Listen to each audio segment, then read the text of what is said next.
बिस्मिल्लाहिर्रहमानिर्रहीम। अस्सलामु अलैकुम everyone, welcome back on easy learn. I hope कि आप सब ठीक ठाक होंगे, खैरियत से होंगे। तो चलते हैं हम आज के लेक्चर की तरफ। और आज के लेक्चर में हम लोग एक नई टाइप डिस्कस करने वाले हैं जो कि है हमारे पास type 4। So type 4 is repeated irreducible quadratic factors. अभी तक हमने पढ़ा जो अभी तक ये देखें आप, लास्ट जो हमारी टाइप थी वो ये थी कि हमारे पास क्वाड्रेटिक फैक्टर तो होता था जो कि इररिड्यूसिबल होता था। सो क्वाड्रेटिक फैक्टर इररिड्यूसिबल तो है, लेकिन साथ साथ हमारे पास एक लीनियर फैक्टर भी था, ठीक है। और जो क्वाड्रेटिक फैक्टर था वो हमारे पास रिपीटेड नहीं था। बट आज की जो टाइप हम डिस्कस करने वाले हैं इसमें हमारे पास है रिपीटेड इररिड्यूसिबल क्वाड्रेटिक फैक्टर्स। तीन चीज़ें हैं अब आपके पास यहाँ पे। First of all repeated irreducible quadratic factors, यानी कि क्वाड्रेटिक फैक्टर्स होंगे। कौन से होंगे? जो कि इररिड्यूसिबल होंगे और साथ में वो रिपीटेड होंगे।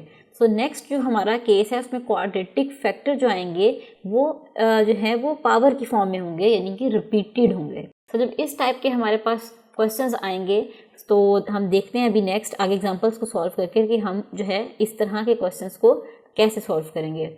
So this is example number 1। Example number 1 में अगर आप देखें तो डिनोमिनेटर जो है हमारे पास, इसमें हमारे पास क्वाड्रेटिक फैक्टर है, ठीक है। सेकेंडली ये इररिड्यूसिबल है और थर्डली ये रिपीटेड है। रिपीटेड कैसे है? यहाँ पर हमारे पास डिनोमिनेटर में x² + 1 की पावर क्या है? 2 है। तो इसका क्या मतलब कि ऐसे ही दो फैक्टर्स हैं। तो ये आ गया x² + 1 और साथ में दूसरा फैक्टर x² + 1। ऐसे हमारे पास दो फैक्टर्स हैं, तो इसका मतलब ये क्या हो रहे हैं? रिपीट हो रहे हैं। So these are irreducible repeated quadratic factors, ठीक है। तो ये हमने डिनोमिनेटर से इस टाइप को चेक करना सीख लिया। तो आगे से हम चलते हैं नोटबुक की तरफ और नोटबुक पे इस क्वेश्चन को जो है वो सॉल्व करना स्टार्ट करते हैं। Alright, so this is example number 1। तो जैसे कि अभी हमने न्यूमरेटर को डिस्कस किया कि हमारा जो न्यूमरेटर है that is repeated irreducible quadratic form. तो जब हमारे पास इररिड्यूसिबल क्वाड्रेटिक फैक्टर्स आते हैं तो हम उसका न्यूमरेटर हमारा कुछ इस टाइप का होता है, ax + b की फॉर्म का। तो यहाँ पर भी जब हमारे पास इररिड्यूसिबल क्वाड्रेटिक फैक्टर्स आएंगे तो उसका न्यूमरेटर हमारा कुछ इस फॉर्म का होगा। सो स्टार्ट करते हैं। तो जैसे हम अपने लीनियर फैक्टर्स में पीछे करते थे कि पहले फर्स्ट पावर के साथ लिखते थे और बाद में सेकेंड पावर के साथ, तो लिखने का जो प्रोसीजर है वो सेम होगा। फर्स्ट ऑफ ऑल क्या करेंगे, हम पावर 1 के साथ लिखेंगे, यानी x² + 1 आ जाएगा और न्यूमरेटर में हमारे पास आ गया ax + b प्लस अब हम लिखेंगे अपना सेकेंड फैक्टर यानी सेकेंड पावर के साथ। तो ये आ जाएगा x² + 1 इसका स्क्वायर। पहले पावर 1 फिर पावर 2, अगर पावर 3 होती तो फिर अगेन हम लिखते पावर 3 के साथ, ठीक है।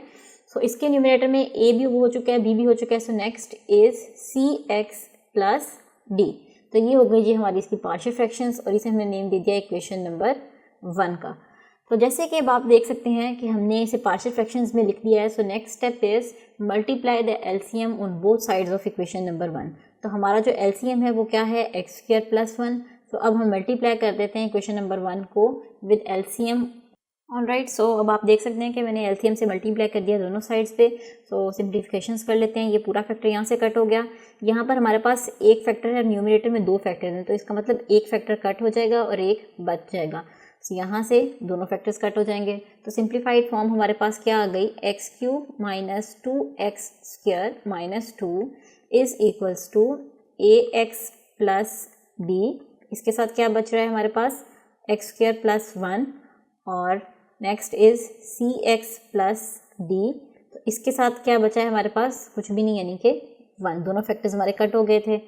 सो अब नेक्स्ट स्टेप क्या होगा? सो ये जो 1 है लास्ट पर हमने लिखा, इसे सॉल्व कर लेते हैं। सो ये आ जाएगा x³ - 2x² - 2 is equals to ax + b into x² + 1 plus cx + d। So अब नेक्स्ट स्टेप हमारा क्या है कि अगर आप इक्वेशन नंबर 1 को देखें तो हमारा जो डिनोमिनेटर है यहाँ पर कोई भी हमारे पास लीनियर फैक्टर अवेलेबल नहीं है। सो इसका मतलब जब हमारे पास लीनियर फैक्टर ही नहीं है तो हम x की वैल्यू को सेपरेट नहीं कर सकते। और अगर आप देख भी लें यहाँ से तो हमारे पास दोनों इररिड्यूसिबल क्वाड्रेटिक फैक्टर्स हैं, ठीक है। तो ये तो वैसे ही सॉल्व नहीं हो सकती, यहाँ से x की वैल्यू नहीं निकल सकती किसी भी फैक्टर से। सो क्या करेंगे हम, जब हमारे पास कोई भी वैल्यू नहीं निकल पाती तो हम सॉल्व करेंगे इसको नेम दे दें इक्वेशन नंबर 2 का। सो इसी इक्वेशन को आगे लेके चलेंगे और इसे सिंप्लीफाई करेंगे। तो हम क्या करेंगे, अब इक्वेशन नंबर 2 की जो राइट हैंड साइड है, यहाँ पर जितनी मल्टीप्लिकेशंस हो रही हैं इन्हें मल्टीप्लाई करके सिंप्लीफिकेशंस करके फिर कोफिशिएंट्स कंपेयर कर लेंगे, ठीक है। सो यहाँ पर मैं राइट डाउन कर देती हूँ, this was x cube minus 2x square minus 2 is equals to ax को लें एक्स स्क्वायर से करें तो क्या आ गया ax क्यूब, फिर ax को किया मैंने 1 के साथ आ गया ax, फिर b को किया मैंने x स्क्वायर के साथ तो ये आ गया plus bx square plus b को 1 के साथ किया तो आ गया b, और नेक्स्ट हमारे पास क्या था cx प्लस d। सो अब हमारा नेक्स्ट स्टेप क्या है कि जो हमारी राइट हैंड साइड है यहाँ से हमने कोफिशिएंट्स को सेपरेट करना है। सो x क्यूब का क्या कोफिशिएंट है मेरे पास a प्लस इसके बाद क्या है x स्क्वायर, ये भी एक ही टर्म, तो इसका कोफिशिएंट क्या है b। So next is x, तो x की हमारे पास दो टर्म्स हैं, एक ये टर्म है और एक ये टर्म है। सो यहाँ से हमारे पास x कॉमन लेके बच गया a प्लस c, और लास्ट पर हमारे क्या आ गए कॉन्स्टेंट्स, एक ये कॉन्स्टेंट है और एक ये कॉन्स्टेंट है। सो ये आ गया b प्लस d, और left hand side as it is x cube minus 2x square minus 2। So अब हमारी सिंप्लीफिकेशंस हो चुकी हैं। जो सिंप्लीफिकेशंस हमारी हो जाती हैं तो हम क्या करते हैं कि कोफिशिएंट्स को कंपेयर कर लेते हैं, कोफिशिएंट्स कंपेयरिंग। तो यहाँ आपने पूरा मेंशन करना है comparing the coefficients of right hand side and left hand side. So सबसे पहले हमारी हाईएस्ट पावर x की पावर 3 है, सो एक्स क्यूब को पहले हम कंपेयर कर लेते हैं। अगर आप राइट साइड पे देखें तो एक्स क्यूब का क्या कोफिशिएंट है a, सो a आ गया, और अगर आप लेफ्ट हैंड साइड पे देखें तो एक्स क्यूब का क्या कोफिशिएंट है एक्स क्यूब है, तो इसका मतलब यहाँ पर क्या कोफिशिएंट है इसका 1। इसी तरीके से अगर हम नेक्स्ट एक्स स्क्वायर को देखें तो राइट हैंड साइड पे हमारे पास एक्स स्क्वायर का कोफिशिएंट है b, तो ये आ गया b, और अगर हम लेफ्ट हैंड साइड पे देखें तो एक्स स्क्वायर का क्या कोफिशिएंट है -2। और इसके बाद हमारी नेक्स्ट इक्वेशन x की राइट हैंड साइड पे क्या हमारे पास इक्वेशन की आ रही है साइड a प्लस c, और अगर हम लेफ्ट हैंड साइड पे देखें तो x की कोई भी टर्म नहीं है, so it means it is equals to 0। और लास्ट में हमारे आ गए कॉन्स्टेंट्स, तो इसे भी कंपेयर कर लेते हैं। और अगर हम राइट हैंड साइड पे देखें तो हमारे दो कॉन्स्टेंट्स हैं b प्लस d, और इसी तरीके से लेफ्ट हैंड साइड पे किसके इक्वल है -2 के। सो अब आप देखें अगर हमारे पास 4 इक्वेशंस बन रही हैं, इक्वेशन 3, इक्वेशन 4, इक्वेशन 5, इक्वेशन 6, तो इक्वेशन 3 में से हमारे पास a की वैल्यू डायरेक्टली आ रही है, a इज़ इक्वल्स टू 1 आ गया, और इक्वेशन 4 में से हमारे पास डायरेक्टली b की वैल्यू आ रही है।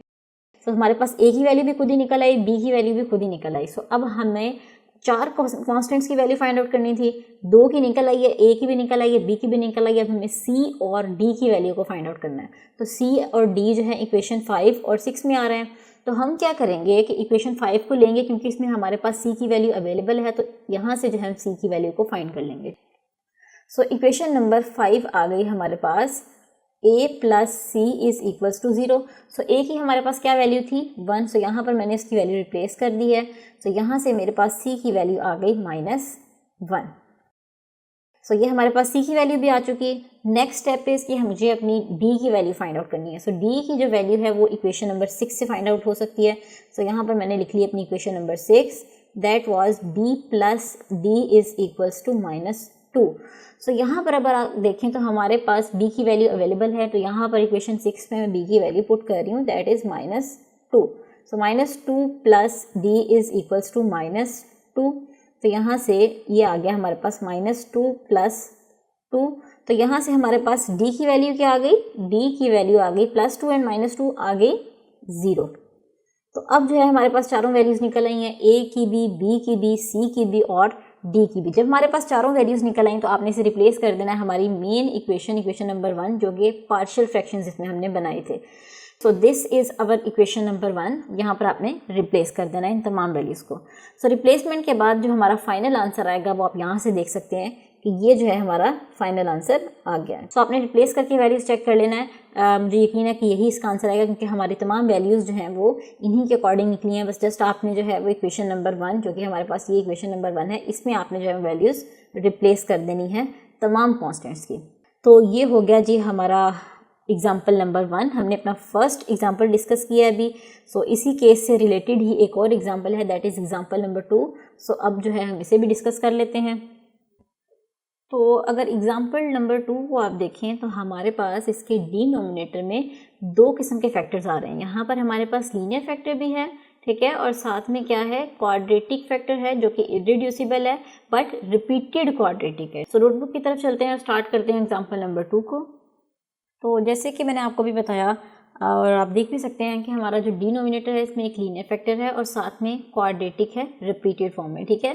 सो लीनियर तो हम बिल्कुल ऐसे सॉल्व करेंगे जैसे हम अभी तक करते आए हैं। लीनियर के लिए हमारे पास न्यूमरेटर में एक कांस्टेंट होता है, सो ये आ जाएगा a/x-1 प्लस, अब जो है क्वाड्रेटिक रिपीटेड फॉर्म है, सो हम पहले पावर 1 के साथ लिखेंगे और नेक्स्ट स्टेप में से पावर 2 के साथ मेंशन करेंगे, ठीक है। सो ये आ जाएगा bx plus c divided by x² plus 1, फिर नेक्स्ट c तक हो गए हैं, सो ये आ जाएगा dx plus e divided by x² plus 1, इसकी पावर क्या आ जाएगी 2। सो ये हमने अपनी गिवन फ्रैक्शन को पार्शियल फ्रैक्शंस की फॉर्म में लिख लिया है। सो ये हमारी मेन इक्वेशन है, दैट इज़ इक्वेशन नंबर 1। सो हमारे पास जब इक्वेशन नंबर 1 आ गई, पार्शियल फ्रैक्शंस में रिड्यूस कर लिया, सो नेक्स्ट स्टेप में हम क्या करेंगे कि एलसीएम, यानी कि ये वाली जो पूरी साइड है ये हमारा एलसीएम होता है। So multiply by LCM on both hand sides of equation number 1। So multiplication कर लेते हैं। ऑलराइट, सो जैसे कि आप देख सकते हैं कि मैंने यहाँ पर एलसीएम से मल्टीप्लाई कर दिया इक्वेशन 1 को। सो सिंप्लीफिकेशंस कर लेते हैं। ये पूरा फैक्टर यहाँ से कट हो जाएगा, यहाँ से x-1 कट हो जाएगा और यहाँ से x² प्लस 1 का एक फैक्टर कट होगा, ठीक है। सो एक फैक्टर बच जाएगा और यहाँ से ये वाला फैक्टर कट हो जाएगा। सो इसके बाद क्या है कि हम इसे सिंप्लीफाई करके लिख लेते हैं।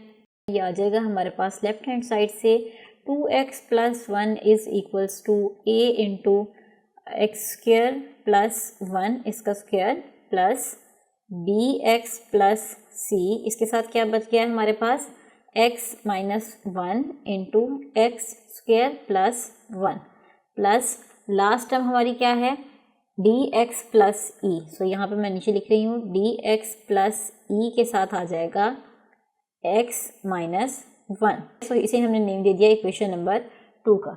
सो अगर हम गौर करें इक्वेशन नंबर 1 में तो हमारे पास जो है एक लीनियर फैक्टर है। तो जैसे कि मैंने आपको बताया कि जब भी हमारे पास लीनियर फैक्टर आएगा तो वहाँ से x की वैल्यू निकालेंगे और इक्वेशन नंबर 2 में पुट करेंगे तो हमारे पास जो एक कांस्टेंट है उसकी वैल्यू निकल आएगी। सो इन दिस केस हमारे पास एक लीनियर फैक्टर अवेलेबल है, सो हम उसे इक्वल टू 0 पुट कर लेंगे। सो यहाँ पर आ जाएगा let x-1 is equals to 0 which implies that x is equals to 1। So इसे अब रिप्लेस करेंगे in equation number 2। So equation number 2 में अब जहाँ जहाँ पर भी x आ रहा है वहाँ पर आपने 1 पुट कर देना है। So 2 into 1 plus 1 is equals to a into 1 का स्क्वायर प्लस 1 और इसका क्या है होल स्क्वायर बाद में प्लस नेक्स्ट हमें अगर आप यहाँ देखें तो यहाँ पर भी x-1 आ रहा है, यहाँ पर भी x-1 आ रहा है। सो x-1 जो है किसके इक्वल है 0 के। सो इट मीन्स ये वाली टर्म जो है वो 0 हो गई। तो 0 इन तमाम टर्म से जो मल्टीप्लाई होगा हमारा आंसर क्या आ जाएगा 0। इसी तरीके से अगर आप अपनी लास्ट टर्म में यहाँ पर भी x-1 की जगह पर 0 रिप्लेस करेंगे तो ये पूरी टर्म भी क्या हो जाएगी 0 हो जाएगी। सो अब जो है हम इसे सॉल्व कर लेते हैं। ये हमारे पास आ जाएगा 2 1 2 plus 1 is equals to a into 1 का स्क्वायर 1 प्लस 1 और इसका square. So 3 is equals to a into 2 का स्क्वायर आ जाएगा। सो 3 इज इक्वल्स टू 2 का स्क्वायर हमारे पास 4 होता है। सो यहाँ से हमारे पास a की वैल्यू आ गई a इज इक्वल्स टू 3/4। तो जब हमारे पास एक वैल्यू निकल आई अब बाकी वैल्यूज़ जो हैं वो यहाँ से नहीं निकल सकती इक्वल टू 0 पुट करके। सो हम क्या करेंगे इक्वेशन नंबर 2 लेंगे और इससे जो है वो आगे सिंप्लीफाई करेंगे, ठीक है। ओके, सो यहाँ पर जो है मैंने इक्वेशन नंबर 2 लिख लिया है। सो इसे सॉल्व कर लेते हैं। 2x plus 1 is equals to a into, अब ये जो ब्रैकेट वाला पार्ट है इसका जो है वो स्क्वायर ओपन कर लेते हैं पहले। तो ये मेरे पास आ जाएगा x4 plus 2x square plus 1। सो मैंने जो है इसका स्क्वायर ओपन किया है जस्ट अभी। सो नेक्स्ट फैक्टर जो है वो as it is bx plus c, अभी मैं इसे नहीं टच कर रही। इस स्टेप में मैं क्या करूँगी कि यहाँ पर ये जो दो फैक्टर्स मल्टीप्लाई हो रहे हैं इन्हें मल्टीप्लाई कर लेते हैं। सो इसका जो आंसर है वो यहाँ पर मेंशन करेंगे, तो ये हमारे पास आ जाएगा x cube minus x square plus x minus 1। सो ये हमारे पास इस फैक्टर्स की वैल्यू निकल आई। और लास्ट पे जो हमारे फैक्टर्स हैं उनको तो हमें सॉल्व करने की ज़रूरत नहीं है, सो ये अभी फ़िलहाल ऐसे ही आ जाएंगे, D x plus E into x minus 1। सो अभी जो जस्ट इन फैक्टर्स की सिंप्लीफिकेशन हो सकती थी मैंने जस्ट उनको मल्टीप्लाई किया है। सो नेक्स्ट स्टेप में मैं क्या करूँगी, अब ये जो कांस्टेंट्स हैं इनको अंदर मल्टीप्लाई करूँगी। सो मल्टीप्लिकेशन कर लेते हैं, तो हमारी कुछ फॉर्म इस तरीके से आ जाएगी कि अब ए को इस होल ब्रैकेट के साथ आपने मल्टीप्लाई करते जाना है। सो ये आ जाएगा a x 4 plus 2ax square plus a. Next अब बी एक्स को, अभी सिर्फ बी एक्स को पकड़ना है और तमाम के साथ मल्टीप्लाई करना है। सो ये आ जाएगा बी एक्स 4, फिर बी एक्स को माइनस एक्स स्क्वायर के साथ किया तो ये आ गया माइनस डी एक्स क्यूब, फिर बी एक्स को एक्स के साथ किया तो plus b x square, b x into minus 1 minus d x. So next step क्या है हमारा, नेक्स्ट स्टेप में आपने क्या करना है, c को मल्टीप्लाई करना है इस होल ब्रैकेट के साथ। सो ये next c into x cube c x cube, c into minus x square minus c x square, फिर c इंटू प्लस एक्स ये आ गया plus c x, c into minus 1 ये आ गया हमारे पास माइनस c। तो अब बचती है हमारे पास लास्ट टर्म जो कि है D x plus E into x minus 1। तो इसे भी मल्टीप्लाई कर देते हैं। पहले आप डी एक्स को पकड़ें, x माइनस 1 से मल्टीप्लाई करते हैं, तो ये आ गया मेरे पास डी एक्स इंटू एक्स, क्या आ गया डी एक्स स्क्वायर, फिर डी एक्स इंटू माइनस 1 तो ये आ गया माइनस डी एक्स। अब आपने e को करना है मल्टीप्लाई इन दोनों के साथ। सो e इंटू एक्स क्या आ गया ई एक्स, और e इंटू 1 आ गया माइनस 1, सो ये आ गया माइनस ई। सो अभी जो है हमने जस्ट मल्टीप्लिकेशंस कर ली हैं। सो अब जो हमारा नेक्स्ट स्टेप होगा उसमें हम तमाम जो पावर्स हैं इनको हम सेपरेट करेंगे और इनके कोफिशिएंट्स और कांस्टेंट्स को सेपरेट करेंगे राइट हैंड साइड से, ठीक है। सो राइट हैंड साइड पे हमारे पास अब क्या आ जाएगा, यहाँ पर सबसे पहले हाईएस्ट पावर क्या है 4। सो x की पावर 4 के कोफिशिएंट्स को यहाँ पर लिख देते हैं। एक ये टर्म है x की पावर 4 और एक ये टर्म है, ठीक है। सो ये हमारे पास आ जाएगा यहाँ से कॉमन लेने के बाद a प्लस बी। सो ये हो गई हमारे पास x4 की टर्म्स। सो अब हमारा नेक्स्ट स्टेप क्या है कि हमने अपनी दूसरी टर्म यानी कि एक्स क्यूब को लेना है। सो एक्स क्यूब के कहाँ कहाँ आ रही हैं एक्स क्यूब, इस इक्वेशन को देखते जाएं। एक ये आ रही है एक्स क्यूब की वैल्यू, एक ये आ रही है एक्स क्यूब की वैल्यू, और ये दो ही आ रही हैं। सो ये मेरे पास एक्स क्यूब कॉमन लेने के बाद इसमें से क्या बचा माइनस डी, और यहाँ से एक्स क्यूब कॉमन लेने के बाद क्या बचा प्लस सी। सो ये हमारे पास एक्स क्यूब की भी वैल्यूज़ हो गई। सो नेक्स्ट अब हम कौन सी वैल्यू को लेंगे, नेक्स्ट आप ले लें एक्स स्क्वायर को, ठीक है। सो ये हमारे पास आ गया एक्स स्क्वायर। अब एक्स स्क्वायर की जहाँ जहाँ टर्म्स आ रही हैं वो लिख देते हैं। एक एक्स स्क्वायर की ये टर्म है, और इसके अलावा एक ये टर्म है, और इसके अलावा यहाँ पे एक्स स्क्वायर आ रहा है, और लास्ट पे यहाँ पे। तो एक्स स्क्वायर की जो है हमारे पास 4 टर्म्स आ रही हैं। सो लिखते जाते हैं तरतीब से। यहाँ से जब एक्स स्क्वायर कॉमन ले लिया तो मेरे पास क्या रिमेनिंग रहा 2a।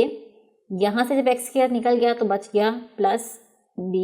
तो यहाँ से एक्स स्क्वायर निकल गया तो बच गया माइनस c, और लास्ट में से जब हमने लिया तो ये प्लस का साइन है, ठीक है, इसके साथ। तो ये आ जाएगा प्लस d। तो अब एक्स स्क्वायर की टर्म्स भी हो गई हैं। तो लास्ट पे अब हमारे पास बचता है x। सो अब x की टर्म्स को मेंशन कर लेते हैं। यहाँ पर x की टर्म्स देखते हैं कहाँ कहाँ आ रही हैं। अगर हम x की बात करें तो एक ये टर्म है हमारे पास x की, एक ये टर्म है, ये और ये हमारे पास 4 टर्म्स आ रही हैं। सो यहाँ पे जहाँ जहाँ पर भी मैंने मेंशन किया यहाँ से x को कॉमन लेके लिख देते हैं। सो ये आ जाएगा माइनस b, फिर यहाँ से आ जाएगा प्लस c, यहाँ से आ गया माइनस d, और यहाँ से आ गया प्लस e। तो ये हो गई हमारे पास x की भी इक्वेशन। सो अब हम नेक्स्ट क्या करेंगे कि जितने भी हमारे पास कोफिशिएंट्स बच गए हैं उन्हें लिख देते हैं। कोफिशिएंट्स कौन कौन से हैं, ये हमारा कोफिशिएंट है, और इसके अलावा x किसके साथ नहीं आ रहा, यहाँ पर भी x नहीं आ रहा। So this is also coefficient, this is also coefficient, और बस 3 कोफिशिएंट्स आ रहे हैं हमारे। सो इन्हें भी मेंशन कर देते हैं। सो लास्ट में हमारे आगे a, फिर नेक्स्ट क्या था माइनस c, और लास्ट पे माइनस e। सो ये हमारी बन गई जी इक्वेशन इस साइड की। सो दूसरी साइड पे हमारे पास क्या आ रहा है, यहाँ पर भी मेंशन कर देते हैं, ये आ जाएगा 2x + 1। तो अब क्या करना है, आपने जस्ट कोफिशिएंट्स को कंपेयर कर लेना है, ठीक है। सो कोफिशिएंट्स कंपेयर करने के लिए सबसे पहले x4 को देखें, यहाँ से हमारे पास क्या वैल्यू आ रही है x4 की। अगर आप राइट हैंड साइड पे देखें तो दिस इज a + b, और अगर आप लेफ्ट हैंड साइड पे देखें x4 की कोई वैल्यू नहीं, so it means it is equal to 0। Next is x³ में -b + c आ गया, कोई वैल्यू नहीं है, लेफ्ट हैंड साइड पे इक्वल टू 0 आ गया। नेक्स्ट इज x², तो x² पे हमारे पास क्या आ रहे हैं coefficients, 2a + b - c + d, left hand side से क्या वैल्यू आ गई, 0।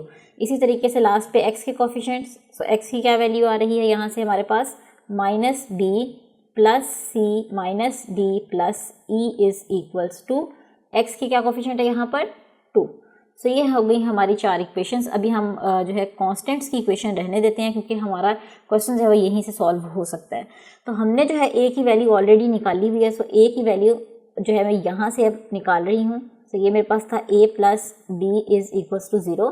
सो a की वैल्यू थी मेरे पास 3/4, so 3/4 + b is equals to 0। So यहाँ से b की वैल्यू क्या आ गई, -3/4। इसी तरीके से नेक्स्ट जो है इस एग्जाम्पल का पार्ट मैं आपको होमवर्क दे रही हूँ, और वो होमवर्क आपका क्या है कि आपने जो b की वैल्यू निकली है इसे आपने रिप्लेस करना है यहाँ पर, और यहाँ से जो वो c की वैल्यू को फाइंड आउट करना है, ठीक है। सो इसी तरीके से आपने नेक्स्ट इक्वेशंस को यूज़ करते हुए अपने तमाम कॉन्स्टेंट्स की जो वैल्यू है यहाँ से फाइंड आउट कर लेनी है, क्योंकि यहाँ से जो है वो तमाम कॉन्स्टेंट्स की वैल्यूज़ फाइंड आउट हो जाएंगे। So this is your homework. So main मेरा मकसद यही था कि मैं आपको इक्वेशंस बनाना सिखा दूँ, सॉल्व करना आपको बहुत बेसिक चीज़ है, वो आपको आई होप के अंडरस्टैंडिंग होगी उस चीज़ की कि आपने कैसे इसे सॉल्व करना है। सो ये था जी हमारा क्वेश्चन। तमाम वैल्यूज़ निकालने के बाद आपने रिप्लेस कर देना है इसे मेन इक्वेशन में, और सॉल्व करने के बाद हमारा फाइनल आंसर आ जाएगा, और यूँ हमारी ये टाइप भी कंप्लीट हुई। तो ये था जी हमारा आज का लेक्चर, और आज के लेक्चर में हमने एक नई टाइप डिस्कस की। सो इंशाल्लाह नेक्स्ट लेक्चर में इसी से रिलेटेड हम एग्जांपल्स करेंगे, तो इन क्वेश्चंस की प्रैक्टिस कीजिए। इंशाल्लाह हम आपसे मिलेंगे अपने अगले लेक्चर में, तब तक के लिए हमें दीजिए इजाज़त। अल्लाह हाफ़िज़।